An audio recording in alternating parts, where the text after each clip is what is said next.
عالسلامة ومرحبا بكم على قناتي على اليوتيوب. إذا أول مرة تدخلوا على القناة ما تنسوش تنزلوا على زر الاشتراك وتفعلوا الجرس باش يوصلكم كل جديد وتشجعوني زادا بالجمال. اليوم باش نعملوا مع بعضنا بسم الله ما شاء الله مولو وشوكولا.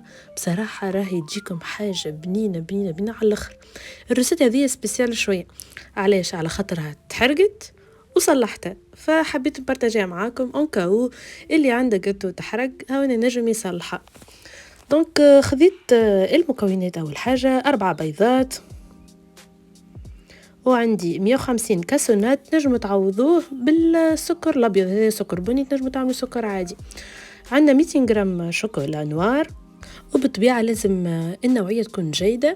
وعندنا 180 جرام زبدة و40 جرام فرينة. الوصفة هذه راهي ما فيهاش خميرة. أول حاجة خذيت المول متاعي، القطر متاعه 19 سنتيمتر، وراهي الرسالة هذه تجي على مول قطر متاعها 18 و20. عملت لبابي كويسون من اللوطة ودهنتها بالزبدة على الجنبات وحضرتها خليتها يعني على جنب حاضر باش من بعد ديريكت نحط فيه الميلونج متاعي.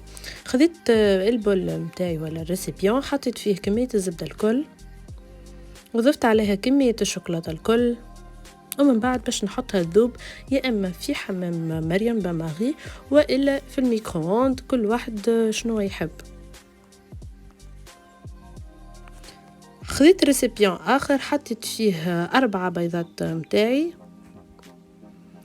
وضفت عليه كمية السكر البني متاعي الكل، وزدت عليه رشة سكر فاني ورشة ملح، ومن بعد ركضت كل شيء مع بعضه بالباتور وإلا اللي عنده العجانة، وإلا تنجموا تعملوه حتى بالليد جست لين يذوب السكر ويتخلط الميلانج بيان ونتحصلوا على التكستور هذه تشوفوا فيها قدامكم. مش حاجتي بالخليط انه هو يكون ابيض برشا، جست يذوب السكر وهذا كي يكفي. خذيت الشوكولا والزبدة اللي ديجا ذوبتهم وباش نضيفهم على الخليط الكل، ولازم يكونوا دافين مش سخان برشا، على خاطر كنا باش نحطوهم سخان راهو العظم متاعنا باش يطيب. باش نخلط كل شيء مع بعضه، وفي المرحله هذه حطيت الفور متاعي يسخن على 200 درجه. راهو مهم ياسر نحطوه في الاول على 200 درجه، يعني حراره قويه لمده 5 دقائق. حطيتها بالنسبه لي يعني شالور تورنونت و5 دقائق بالضبط. بعد ال5 دقائق ما يتعدوا باش نحط الحرارة متاع الفور متاعي على 120 درجة. مهم ياسر اللي نحطوها على 120. نعرف اللي 120 شوية بالنسبة للجاتو، لكن باش نتحصلوا على التكستور متاع الجاتو اللي حاجتنا بيه فوندونت من داخل لازم 120. حطيت الفرينة متاعي كملت ضفتها الكل وباش نخلط كل شيء مع بعضه، وراو في الوقت هذاك ديجا الفور متاعي على 120 درجة باش نخلط كل شيء بالباهي وباش نحرك كل شيء بسباتول باش نتأكد اللي ما عنديش رواسب كنفرينة وإلا عظام في الريسيبيون متاعي. ومن بعد باش نضيف الكمية الكل في المول اللي ديجا حضرنا مع بعضنا في أول الفيديو. هذاك علاش قلت لكم المول لازم تحضروه أول حاجة. بالنسبة للوقت راهي باش تطيب على 120 درجة لمدة 45 دقيقة. 120 درجة لمدة 45 دقيقة، ونعرف اللي هو برشا وقت، لكن لازمها تطيب بشوية بشوية باش نتحصلوا على التكستور موالوز من داخل. باش نعمل لها ضربات الخفافة ذوكم، ومن بعد باش نهز نحطها في الفور. توا باش نحكي لكم علاش الجاتو متاعي تحرق. على خاطر كيما اي مرة تونسية حرة نحب الوجه متاع الجاتو ياخذ لون، لكن الجاتو هذا يطلع ما يلزمش ياخذ لون، فحليت عليه الفور من فوق وقلت خلي ياخذ لون، وكانت النتيجة كيما تشوفوا فيها قدامكم. تحرقت الجاتو هوريزمون مش برشا، جست شوية بركة الوجه يعني القشرة الفوقانية. خليتها تبرد وقلت يلا خليني نصلحها، فحطيتها تبرد في الفريجيدير تقريبا ساعتين ولا 3 سوايع. ومن بعد باش نعمل الديمولاج متاعي كيما تشوفوا حبيت نسهل لها شوية باش نخرجها من المولا كيك، وديجا ما شاء الله معناها خرجت بالكدا. بالنسبة للعلو راهي ما تجيش عالية على خاطر ديجا هي ما فيهاش فارينة، دونك لهني شوفوا كيفاش تقريبا العلو متاعها 2 وإلا 3 سنتيمتر، وبطبيعة وين يكون المول أصغر وين يكون أعلى.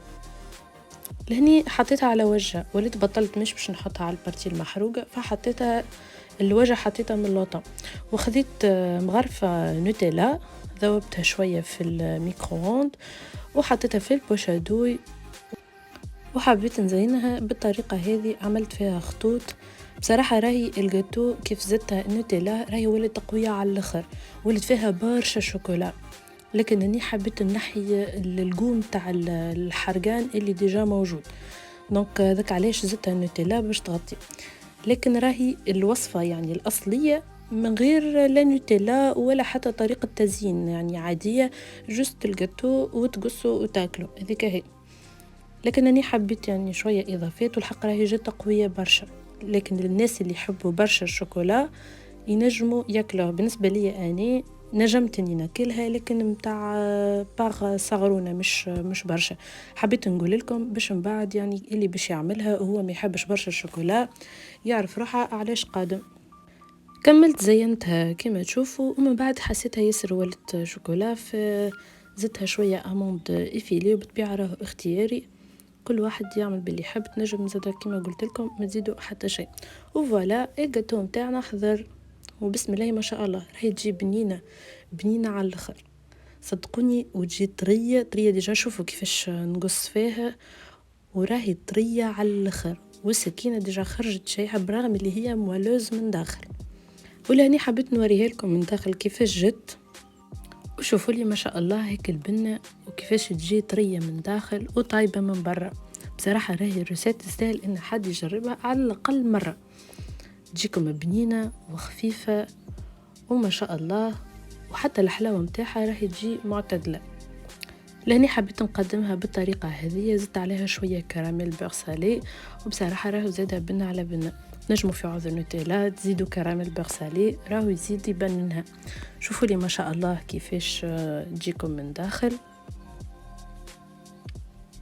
ولهني حبيت نوريكم التكستور متاعها وقت اللي تاكلوها، شوفوا كيفاش تجي طريه وموالوز، وبالرسمي الروسيت راهي طياره. ان شاء الله تكون عجبتكم الوصفه متاع اليوم، وان شاء الله تجربوها، ونتقابلوا في وصفه اخرى المره الجايه ان شاء الله، وبالسلامه.